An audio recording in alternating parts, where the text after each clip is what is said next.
T-minus 10, 9, 8, 7, 6, 5, 3, 2,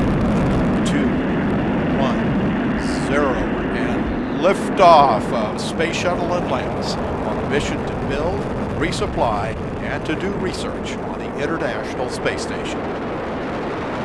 Houston now controlling. Atlantis begins its penultimate journey to shore up the International Space Station. Atlantis now in the proper alignment for its 8.5-minute ride to orbit. 4.5 million pounds of hardware and humans taking aim on the International Outpost. 30 seconds into the flight. Atlantis almost 2 miles in altitude, almost 6 miles downrange from the Kennedy Space Center already, traveling 500 miles an hour.